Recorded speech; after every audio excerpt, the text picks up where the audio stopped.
Welcome back, you guys. I'm Andy. Welcome to Rubbed and Sauced. Today, we are going to take a look at what might be a crowd favorite, especially when you're buying sauces from the grocery store. We're going to look at a sauce that originates out of the Bay Area in California. That's right, California. All right. So we're going to decide after we give it the two-prong taste test. All right. Does it belong at your next barbecue?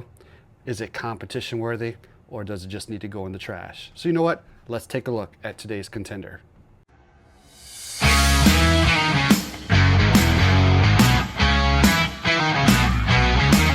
Get it rubbed, hey. Get it sauced. Yeah, we're bringing the heat. Time to find out what it costs. Rubbed and sauced. So there it is, my friends, the Kinder's original barbecue sauce. You probably see Kinder's in your local grocery store. Lots of other variations of it. They even have like kind of a black label, even like a more of a competition style sauce that they have for themselves as well.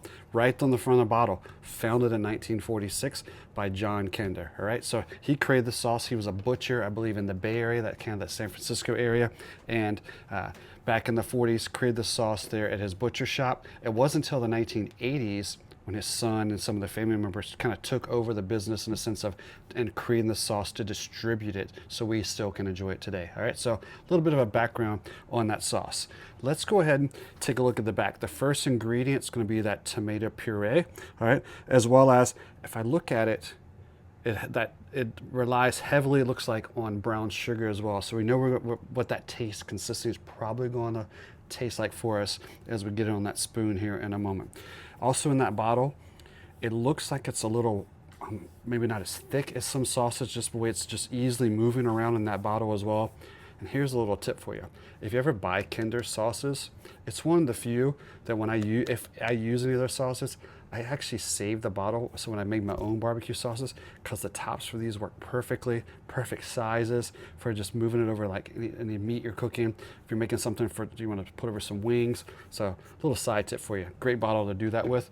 But I've actually had a lot of their sauces, but I've never had the original. So you and I are going to experience this together as a first. All right, so let's go ahead and pull that top off. What I also enjoy is when you look at that label, no high fructose corn syrup in this one as well. All right, so I always enjoy seeing that not appearing on the label. All right, so I mentioned that it was a little bit and moving easily in that bottle, but look, that sauce is not really pouring off of that cap there, the back of that aluminum. Oh, I almost wanted to give a taste test, but then I would ruin the experience. All right, so we'll set that off to the side, put that top back on, and I'm gonna grab myself the spoon and we'll give it our first taste test. All right, there it is, that spoon. Let's go ahead and see if we can get a little bit out of the bottle here. Oh, look at that. I love the way it comes out of these bottles. Nice and easy. All right, so definitely more of a gloss to this. All right, it's not running off that spoon. So it's a little thicker than I originally thought. All right, but you know what? Let's go ahead and give it the first taste test. All right, there it is on that spoon, my friends. I'm getting a little bit of brown sugar smell from this one. All right, definitely not getting like a vinegar smell you might get in some sauces.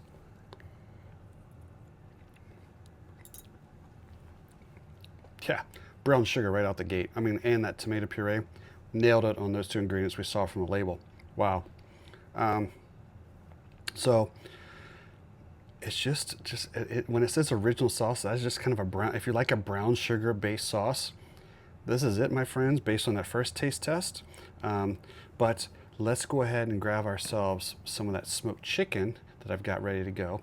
We'll give it that second taste test, and then we'll decide how we're going to score it. Speaking of scoring, let me remind you of my scoring system.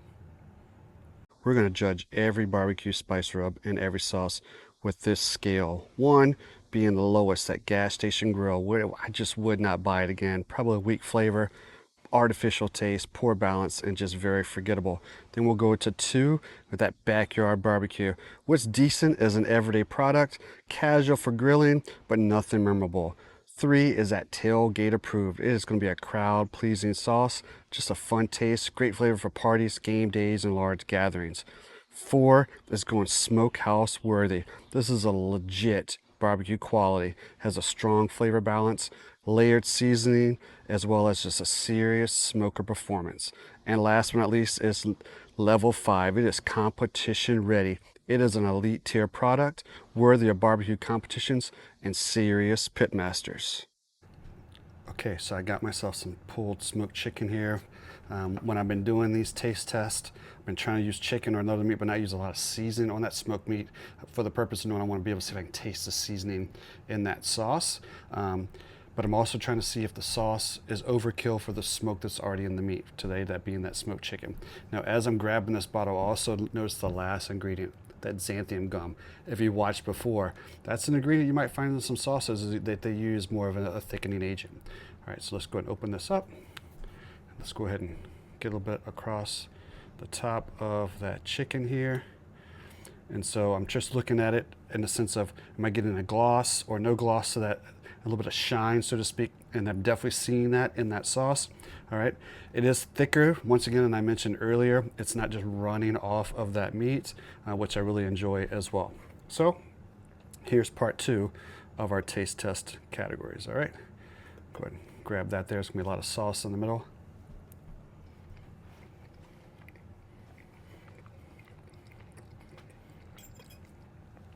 Wow. So doesn't kill my smoke smell on that, or taste on that chicken, that's for sure. It almost complements it really well in the sense of the, then I get that brown sugar and so forth. This sauce would be good if I actually had put a lot of extra season or maybe some spices with a little heat to it on the chicken, because then that sauce and that brown sugar would kind of bring out the heat as well, because there's not a lot of heat to this. It says it has some spices, a little bit of ground red pepper, things like that, but it's not a lot of heat to this. So people who don't like hot sauces are going to really enjoy this one. If you're like me, you probably, like when you're entertaining, you've always probably got that group of friends who like kind of that sweeter sauce anyway. So let's talk about scoring this one today. I'm going to give this one a 3. This one's going straight into the tailgate category, because if I'm having a tailgate and I'm going to grab a couple of sauces that I know are going to get used and people are going to and enjoy them, it's not just going to sit there, because I don't want to waste my money, all right? But this one, I think, would go off the table pretty quickly, because it's one that people would really enjoy in that moment at a tailgate, all right? So, and it's also, it's not that expensive. We're talking $4 to $5 for those bottles. I typically find, I don't know about you guys and locally for your local grocery stores, the Kinder sauces tend to go on sale a lot too. You might find it for like $3.99, things like that. And obviously they have a lot of variety within their brand as well. But today we're tasting that original sauce. So that's my thoughts on the Kinders. All right, I know, based out of California, sometimes you don't know what you're going to get when it comes to, and we don't think about California, we think about barbecue. The sauce is really not too shabby, my friends, at all. I'm definitely going to be using up the rest of this bottle. It's definitely not going in the trash. Hope you guys enjoy this one. If you've tried this Kinder's Original, or if you have recommendations for any of their other blends, drop us a comment, all right? We'll see you guys on our next review on Rubbed and Sauced.